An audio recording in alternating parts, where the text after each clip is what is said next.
Welcome to the another episode of Abstract Thesis series. In this series, we are digging deep into the Power BI concepts. If you have not subscribed, subscribe to our channel and press the bell icon so that you can get notification for our new video. So in today's video, what we are going to do is we are going to discuss how can we take date diff, and we are not only trying to take date diff, we are trying to take a work date diff. So date diff, simply between two dates, we can take the date diff function and do it, but we wanted to have work day or what you call business day. So let's start. So what I'm going to do, I'm going to show you a couple of ways. One, using a table, which is date table, or using without using a date table. I'm going to tell you both the ways, and I'm going to tell you some advantage and disadvantage, and also we are going to do it as a major way, as a new column way. So what I've done here is I have this date table, and if you are following my series, you might have seen that we created this for time intelligence, and we have done a lot of work in this particular file. So those of you have not watched those videos, you can go ahead and watch the videos of this particular series and can get more information. So what I'm going to do here is I have two dates basically with me, and the dates are the sales date and delivery date. And if you see, I have knowingly kept that actually as the dates with the days, so that you can understand that there are certain things which are going across weekdays. Okay, so like it's starting from 30th, going on a Sunday, the Tuesday to Thursday and all those, so that we should be able to go ahead and look what we are getting in. So what I'm going to do is, the first thing which we are going to do is here is going to create a new column, and new column we are going to create without using a date table or without using a second table. So let's before we move, let's look at our date table also, which is joined with this table.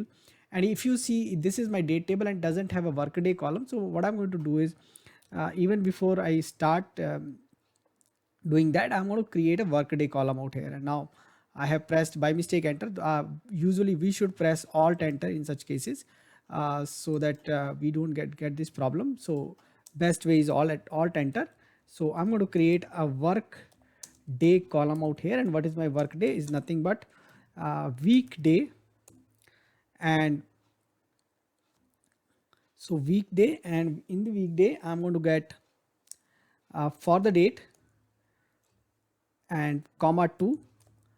And if this is, so basically this will happen, Monday is 1 and Sunday is 7. So if it is greater than 6, then it is 0, else it is 1. Okay, so that's the column I wanted to create.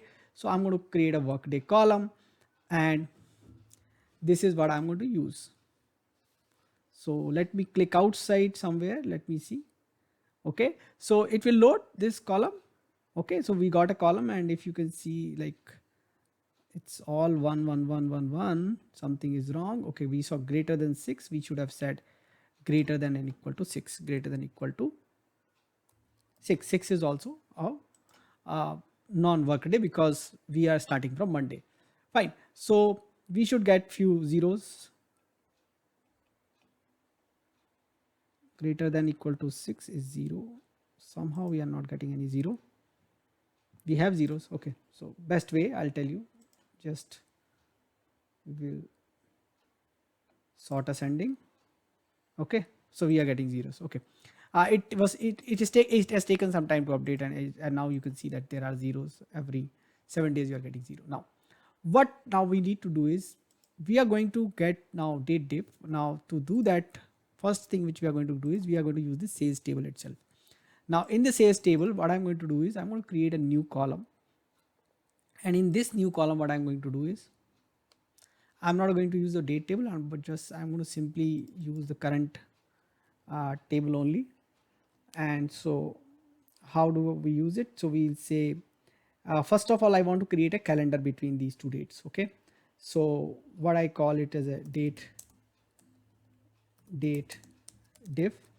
So I want to create a calendar between these two dates. So if I create a calendar between these two dates, which is sales date, I have two dates here, sales date and delivery date. So sales date and delivery date. Now every row, and this is a costly method, understand that we are creating calendar at every row. So we got a calendar. Now you remember, in the calendar we need to calculate a work day. Okay, so add columns, and we call it as a workday column because that's what we need. And if weekday of date, and we'll get a date out here. So if weekday of date of 2 type 2 is greater than or equal to 6, then 0 else 1. Now either I can, so one way is that I start counting these ones, another way is I add a filter and then count rows. So I'll show you, one way is just simply sum it up, okay, but I'm going to show you the filter way, because so that in case you need some complex stuff very similar to this one, so that you can go ahead and try out. So I'm saying filter, now I'm saying filter where, you know, this let's see where we are ending. Right now we are ending workday, we are ending add column, and then we'll say okay, workday is what we have and workday should be equal to 1. That's what we want. So we ended the filter. Now whatever we got, still it is a table, and that's what we don't want into this column. We want so let me correct here the diff also, and then we just simply want to have the count rows. So get the count rows. So what we have done is we build up a calendar between these two dates. We find out the workday, and workday we are only using 1, and then we are going to take a diff. So this is going to create a column for us, a new column. And please remember, this is, you know, kind of a costly stuff what we are doing. So if you have a bit bigger data, you might see it. So first one we are getting one day, and some of you who have seen it very carefully, this is Friday and Saturday. The only day which should be counted is a Friday. Now this is starting from Thursday, and this is going next week Friday, which is typically I'm 9 day, but we will get 2 week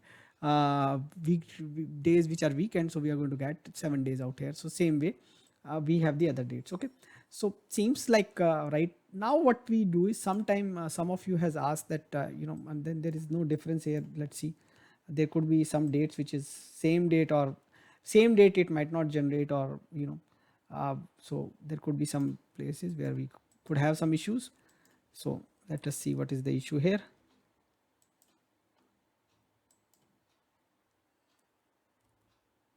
So sales date of 9/5, let's see what is the issue.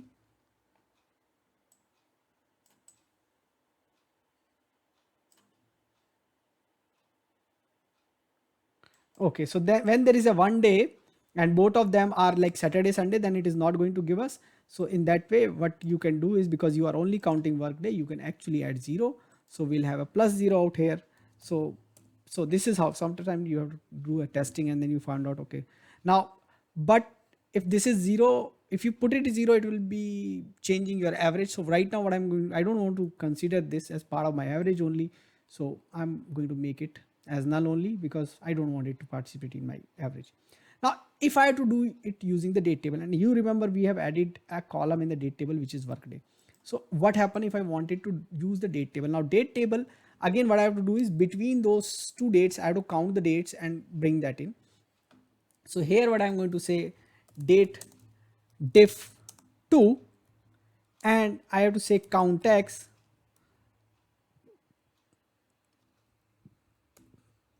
filter the date table. How do I filter? Now date is greater than and equal to the sales date. Okay, so date dot date, it greater than or equal to sales date,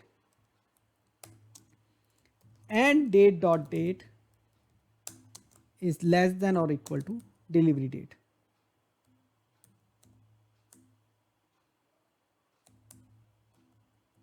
And the spelling of delivery date is wrong here, so that's what creating problem. And workday equals to 1, and then count all the dates of what, date of date. So let's put date of date, what we need to count.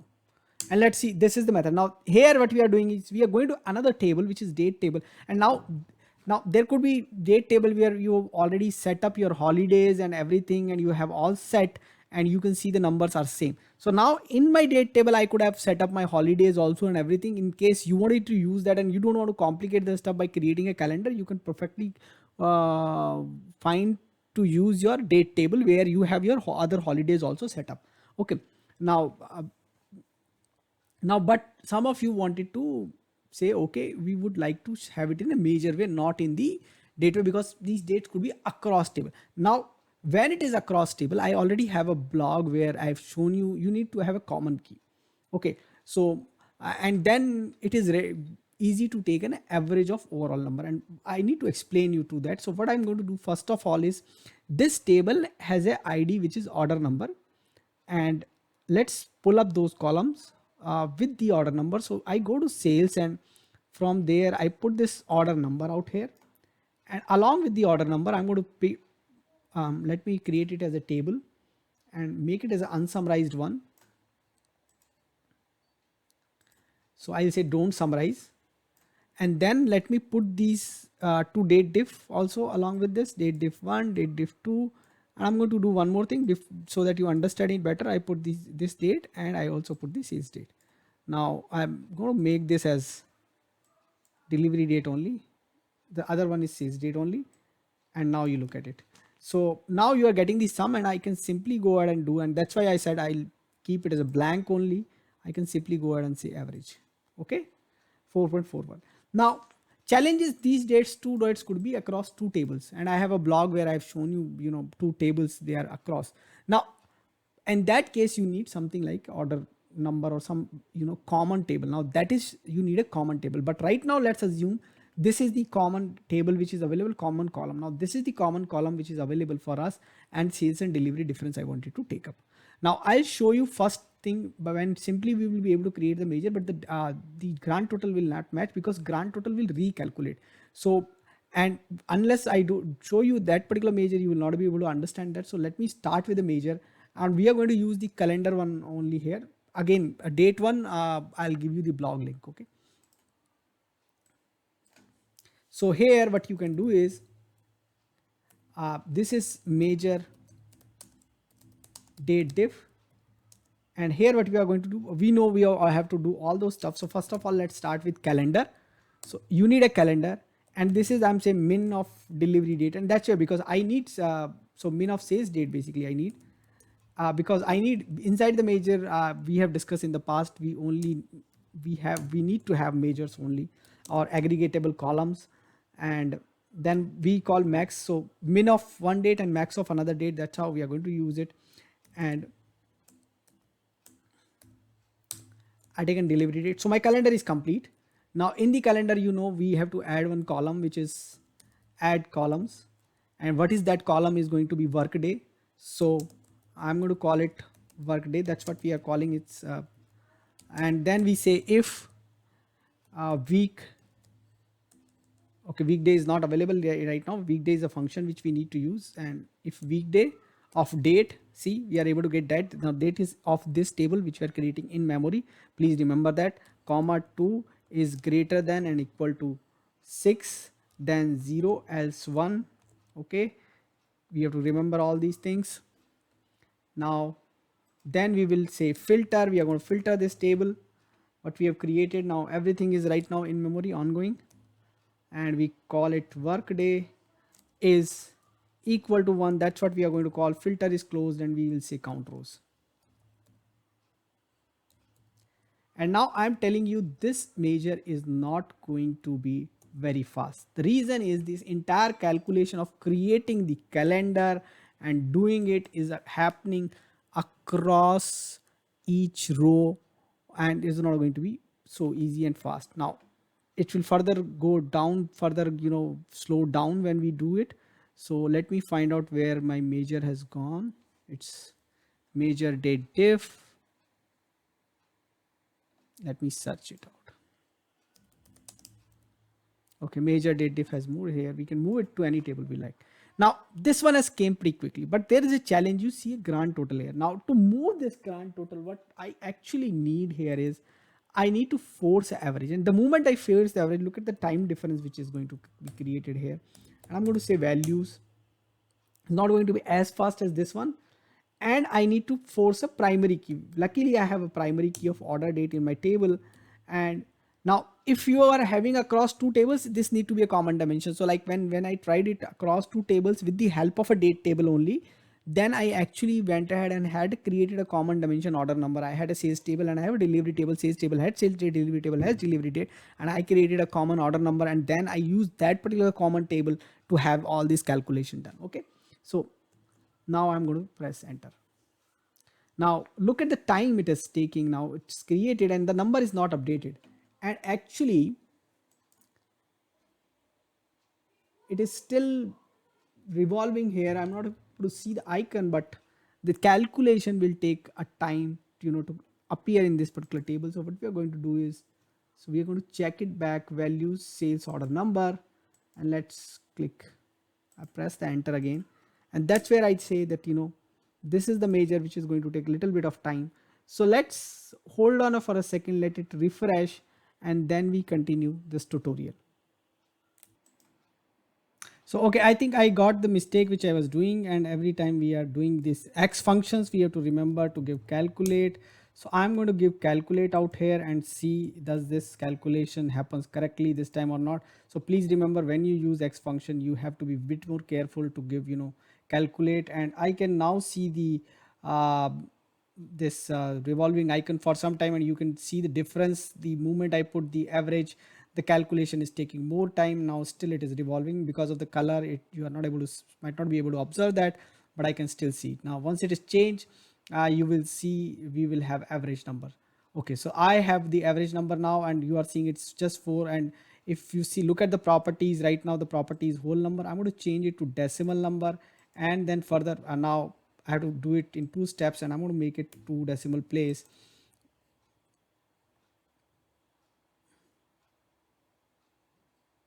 Okay, let me make it 2 decimal place, press enter, and we should get the same calculation number. So now you see this time still it is revolving, it's still doing the calculation out here, very smaller one, but this could be a costly measure to have. So you have to make a choice in such cases what you want it to do.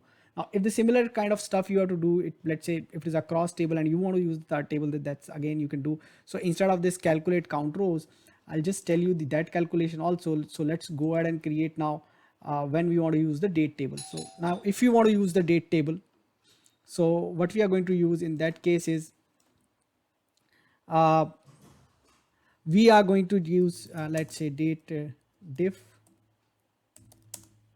and days 1, and then what we are going to do here is let's let us do, let's say first of all how we do a date diff. From the date table is count x, and same thing we are going to do. Now what we need in the count x is basically we want to do a filter and count the rows between date table. So we say count x filter and filter sales table, where sales date is, now we are going to use date table. Let's filter the date table, filter date table. Now we have to filter all of the date table. Now where date dot date is greater than and equal to minimum of sales date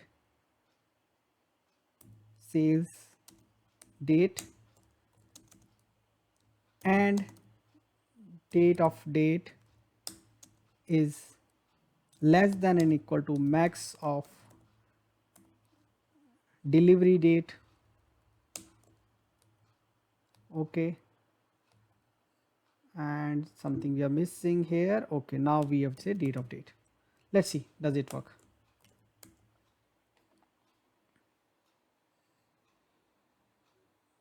So we got date diff 1. Let's me put it this into the visual, and still it is adding. Now to save the time, maybe I remove one of the major.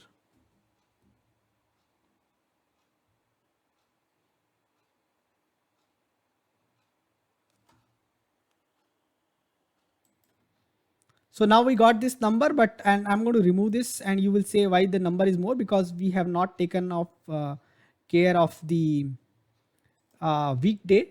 So let's add that condition also, and we are counting on the date table, so should be easy for us to do. And workday equals to 1, and we should be able to close the filter, and let's do. Now again, this you will see the same problem out here again. If you need to correct this, then again we need to put this entire calculation into values, and from there we have to go. So go ahead and try that out. You have this file. I have shared this file with you on my Git account. So just go ahead and take it from there. Uh, let us know what else you want us to try in this particular series. Uh, Thanks for watching this video. Keep watching, keep asking questions in comments, subscribe to my channel and press the bell icon so that you can get notification for new videos. Thank you.